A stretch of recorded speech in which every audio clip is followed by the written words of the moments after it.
Hey everybody, how's it going? It's Dr. Michael Romanesco. I'm joined by my co-host, Megan Conger. Today we are joined by two special guests, Dr. Daniel Tessmann and Dr. Jacob Simonovich. Welcome, guys. Hi. Hello, hello. Thanks for having us. Awesome. Hey, it's we've been talking, I guess, since we decided we were going to do a podcast about how we need to get the perspective of two new dentists. And they don't come much newer than Dr. Daniel Tessmann, Yes. who That's graduated in 2020 Yes. and survived the pandemic Yeah, as a just dental student. Tell us like what that was like for you. Yeah, it was definitely interesting being off for about 4 months and then jumping back in real quick to finish things up there. But we made it out and happy to be done, I guess. Yeah. Yeah. Awesome. And when we were talking when you first got here, you were telling us a little bit about some of you finished your boards, no problem, but some of your classmates maybe not as lucky.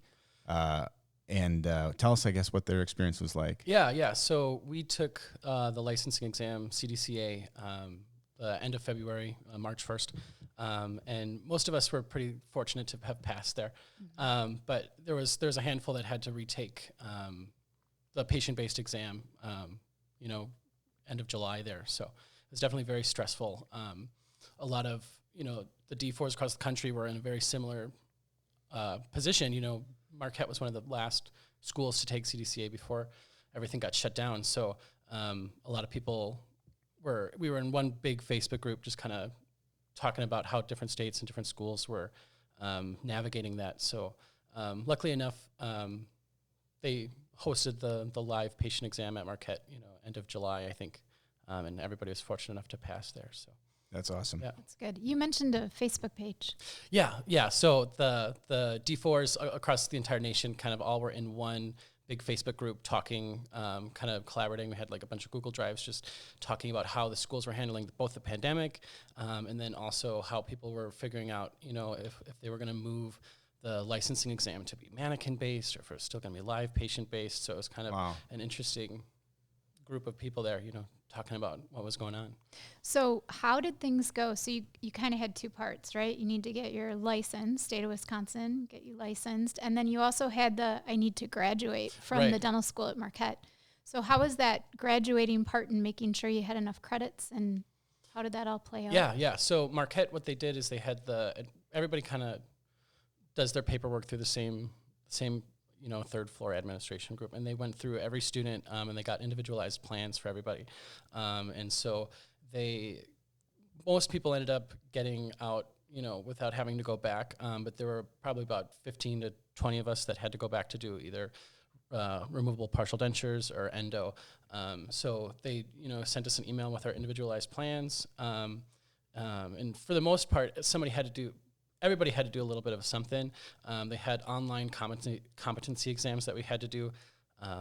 So, based on your requirements where you were before the pandemic, they had where you were either scot-free, didn't have to do anything, you had to do just an online exam. They had some people go in to do like endo type it on like a mannequin thing and stuff like that.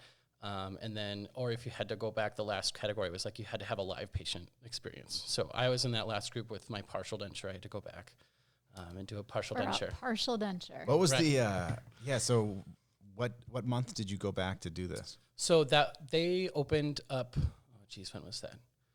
It was like mid-June, I think. Yeah. June 15th is when they opened up. But the caveat with that was that the water lines had been down for 4 months, so they had to flush them and make sure that they were sanitary. So doing an RPD, you have to do rest seats. Couldn't do rest seats for the 2 weeks that they had first opened because they didn't have water lines. So a little frustrating there. And then Bit of a mishap. Yeah, a little bit. Wow. Yeah. Wow. So yeah, it was frustrating to say. You could take a diagnostic impression and make the custom tray and then sit for 2 weeks. So Jeez. it's a little rough, but But you made it. we made it. And then the good news is that you got hired Yes. by the guy sitting next to you. Exactly. Yeah. I'm in Sidell. Yeah. Yeah, awesome. So Dr. Jacob graduated dental school in what year was it? 2016. 2016. And then you just purchased a practice or bought into a practice, correct? Yeah, officially signed April of this year. So right in the midst of the pandemic. It's a good These timing, are good isn't it? guests. You got a good guess. I'm fascinated to know. Time. Yeah, I totally want to know what your experience was like. It was definitely unique. When I first knew I was going to be buying in, I was more worried about transitioning from an associate in the practice to an owner. How is staff going to look at you differently? How do you get their respect in that way? And then it turned into, how are we going to safely operate, and we're closed down? And so that's just a completely different first year than what I was expecting. For sure. Yeah. Oh my gosh. So when you, because that process started back in January or before, the concept or idea of buying in and starting to talk about all that. So when March hits and the practice closes, were you kind of thinking, I don't know if this is the right time anymore? I mean, did you have any conversations at home with your wife about how you were going to move forward? At one point, I was wondering, is this a sign? But no, in all seriousness, I was very comfortable with where I was, so I knew there wasn't anywhere else I wanted to go. Yeah. And it seemed like we were getting the right things in place, so I felt comfortable going forward. Sure. Yeah. One of my family members actually just bought a practice, or is in the process, I guess, was in the process. And it was he was buying it from another family member. So it turned out to be, everyone's looking out for everyone's best interest. But he postponed because he wanted to see what the numbers shook out to be before he made the investment, which he was fortunate that he's got a family member that's sitting there willing to do that for him. But yeah, that would make me a little nervous. But how have things been since you guys have opened back up? I think things have been going really well. At first it was just transitioning to getting everybody comfortable again, getting your staff, just having them know that they're safe and they're protected and that all your patients are protected and proper protocols. And then you just kind of get in a groove. But then I think you can't get too comfortable, because often a couple times a week I'll talk to a patient in the chair and it's like the first time they've gone out all week. And so It's just a new experience every time somebody leaves their house, and it's just normal for us, but not normal for everybody. Right. Great perspective. Right. Yeah. Were you concerned about, so you were in the process of talking contract during all this? Yeah, I shadowed the day before everything shut down. Yeah. So that's why it shut down. Right there. That's right. It's this guy. Yeah. Yeah. It's all Daniel's fault. It's me. I'm a bad omen. So what was your thought process during all of that? Yeah, I mean, it was definitely nerve-wracking. I was nervous. I was like, okay, I'm going to get out of there, and now I'm going to be stuck. I'm just going to have to sit, for another 4 months, until I can find someone that'll hire me. But luckily, it worked out. But yeah, it was definitely something, that me and my friends were talking about too. I have some friends working for some DSOs, and they pushed back their start dates by a couple months. So it's kind of everybody's was anxious during that time before you kind of figured out how it was going to play out. Yeah, for sure. There's so much unknown. Yeah, there is. Absolutely. There still is. Yeah. Yep. The D3s that are now D4s. Yeah. You were mentioning some of them are your friends. Yes. That you keep in touch with. Yeah, they're on the August break right now. So. They are on break, and they start back this coming week. Right. Yeah. So how are they doing? What have you heard? So it's pretty stressful. So they, on top of that, going back, the D2s now D3s are joining clinic as well this coming week. So everybody's a little stressed because they're fighting for chairs now. They limit the ops to 10 ops per clinic, and it's usually like 20, 25 if it's a full clinic with full staff docs. So they cut that by a little bit more than half, and they're only allowed to see 5 patients a week instead of the 10 slots that you have. And then you have to have an assistant for everything, aerosol producing. So do they still have the open? It was like all open bays when I was there. No, so they shifted. There's 5 different clinics. They are like, I guess you can see into the one next to you if you stand up, kind of thing. Is it still like the 3/4 wall? Yeah. Okay. But they're spacing it so it's like every 2 ops. Okay. The people will be in. And once you seat your patient, you're not allowed to leave your op anymore. So they installed little flags that you pull out, and then the assistants are supposed to be running around grabbing doctors for you, or hygiene. Or are the assistants other students? Yes. So each clinic has 2 hired assistants, but they're now basically runners to grab doctors for you, or if you forgot a tray, and they have to grab you adhesive or something, Yeah. or another cord because you dropped it or something. Wow. They'll grab you stuff like that, but it's all your other classmates. So that's part of why I think they're limiting you to 5 appointments a week. Okay. So do you have a buddy? Like, do they have, like, this is the classmate that's going to assist and this is the one that's doing I think it's kind of up to you to find somebody. Okay. So I know when I was there, the first 3 weeks they'd open, it was just D4s. There were the hired assistants that just came in and helped us. It wasn't that big of a deal. But when I went back, they are stuck doing everything else. So I was like, okay, well, I don't have any assistants. So I remember frantically calling some of my D3 friends one day when I had to do that amalgam filling that I had to do, after 4 months off. I wasn't expecting to have to replace the filling. So I was like, okay, so I was calling all my friends, that I knew lived on campus that could run over real quick. But yeah, it was definitely stressful with, navigating not only your patient, but finding an assistant and getting a chair. Yep. So I have a question for you, Jacob, and also for you, Michael. When it comes to opening, you had said overall things have been going pretty smoothly. Can't get too comfortable. How has the hygiene piece been for both of you in your practices? Just from a standpoint of hygienists working, have you lost some hygiene? Are all your hygienists present? How's that all going? It's going just okay. We ended up losing about 2 1/4 worth of per day production. One hygienist was close to retirement age. She only worked part-time, so it made sense for her to stay home, which, you completely understand. We also had a hygienist who just had concerns over COVID, so she didn't come back. And then we lost one to a different practice. Okay. So you're down 2+ right now. 2+ currently, yes. Are you finding the same thing, Michael, or how is it in your practice? We maintained all of our hygienists. We actually hired 2 new ones. Part of the issue was we were due to hire another one prior to the pandemic. We knew that was coming based off of how our schedule and how hard it was to get somebody in. And then that was pretty much it. We've been pretty fortunate in terms of our hygiene department, needs. One of the hard things I thought in terms of navigating how many people do you staff for hygiene, the numbers are a little inflated after not working for 10 weeks.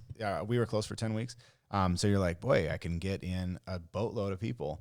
And that made it very difficult, I guess, in terms of, are these numbers real or are these numbers inflated because of people being, overdue? And so did you run into any of that with your practices? Very similar experience where hygiene books were just full initially, and patients a bit frustrated that they couldn't get in sooner. Right. And then since then now kind of finding, and at your practice too, Jacob, that there's probably 3 or 4, like hygiene schedule's full.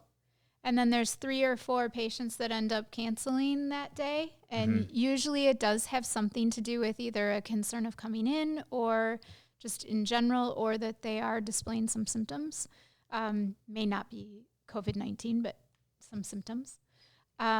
So some cancellations, which then brings the question of, well, gosh, then do we actually need more hygiene? Sure. But I'm finding overall practices are scheduled out a solid 6 weeks, and that amount of cancellations is the usual normal amount of appointments that break. What are you seeing 6 months from, so I guess September and October, the 6 months from when we were shut down? Yeah, that's a great point. So seeing that practices need to be very cognizant of the fact that we got to make sure that portion of the schedule is full. Especially those offices that were really good at reappointing before the patient left, because right now there weren't any patients in during that March, April, possibly May timeframe. And so if you look out 6 months, there aren't patients reappointed. So front desk teams spending a lot of time on ensuring that patients that now are off their recall, working through, okay, which patients can come in and still receive insurance benefit, and let's try to fill that back in.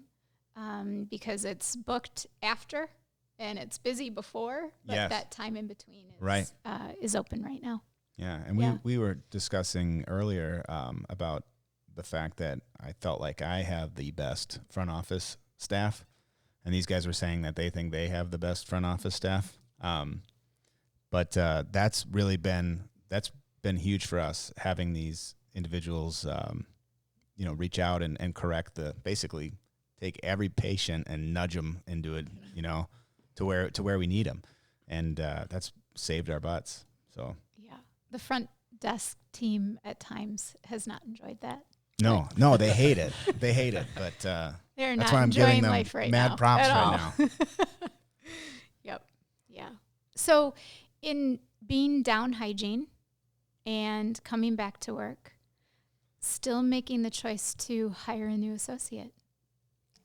Yes, we decided to go forward with it. I think during that whole closing time, we worked open for emergencies only, as many practices were. And I found that every day there was at least a couple different people coming in each day.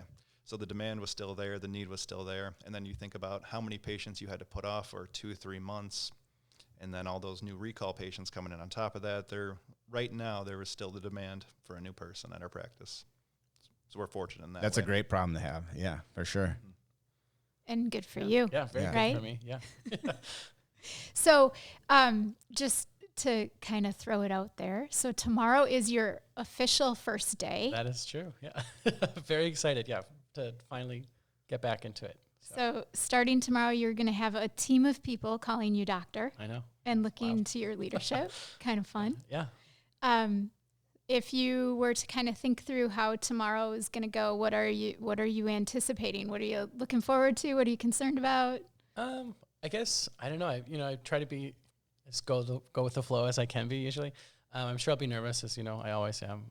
But I think I'm most just excited to kind of jump back in and get back into dentistry, other than one appointment for an MMR and then another appointment for, So to actually do multiple things in a day and see, what I can actually do. So, yeah, I think it'll be exciting, nervous. And Jacob, you'll be there to support him, right? I will. Yeah. Yes. He will All point and laugh. Yeah, as exactly. you stress and sweat. I will give you a heads up. The practice that you are starting at tomorrow, they are a bunch of jokesters. Okay. The doctors like to play practical jokes on each other often. So just to give you a heads up. Keep my eyes open. Yeah, be prepared. Yeah. Just don't sit in your chair right away. Okay. Awesome. Yeah. So with all these challenges that you guys are going to be faced with, as am I, what do you think the forecast looks like for you guys down in Menominee Falls and over the next couple months till maybe the end of the year? I think a lot of uncertainty. Every week it seems like something new comes out as far as the WHO saying something and the ADA disagreeing with it. So it's just an uncertain time. I think I knew I wanted to use that button at some point, so The green button. that was for the WHO. yeah, and you just got to hope that you have a good team to just support you through the whole process. Nobody knows what's going to happen in the next 3 to 6 months and beyond. 3 to 6 days. 3 to 6 days. Sadly, yeah. No, that's for sure. You have to be able to maneuver and pivot, at a moment's notice. So yeah, and how about you? What are your thoughts? It's kind of hard to brand say. new guy. Yeah. Don't have too much insight on that. I don't know. I'm hopeful, I guess, So have most of your friends started, or are they? yeah, I feel like it's kind of a mixed bag. Some people, I have actually 2 other friends who are starting tomorrow as well. So All right. happy That's hour awesome. planned. So Yeah. Very good. excited for that. Social distancing yes, happy yes, hour patio. planned. Yeah. Yes. That's awesome. Yeah, but yeah, I mean, it's kind of mixed bag. Some people started, right away, and then other people have been just kind of sitting, like me. So. Yep. Yeah. Will be interesting to see. Yeah. Do you remember your first day? I believe I remember my first patient. Lower right fillings, buckles, 30-31. That's all I remember. And that I didn't go horribly wrong. Yeah. That's They also survived. Yes, exactly. And so did you. Yes. Nice. Awesome. What was your first patient? My first patient was speaking of jokester docs, so I worked for my father, and my first patient was an extraction. And I was telling these guys before we went live here that I had been burned on an extraction one of my last weeks of dental school. I totally needed to be bailed out by one of the oral surgeons, and I was pretty gun shy, and I had told my dad that. I'm like, I want it to be easy, and so I get there the first day, and it was an extraction of number 5, and I was so nervous. And then I went in, and when I pulled the cheek to the side, the tooth was flopping in the breeze. It was like a pendulum. I was like, oh, thank God. That's all I remember. I think that was it. I think I took that out, and I felt amazing, and went home. Go.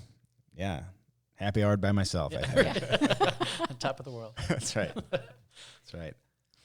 Well, I appreciate you guys coming by, making the drive to Appleton to talk with us today. Any bits of advice that you'd give to any D3s maybe that are listening? Yeah, geez. I'd say just, try and stay positive. Dental school's hard as it is, so just take it as another day, dental school's always going to be bad, right?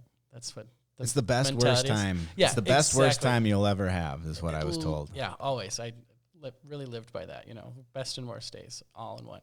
So just kind of keep your head up, keep your hopes up. You'll make it through. It's going to be fine. So it will be fine. Very good. Well, thank you guys. Thanks so much for coming. Appreciate you.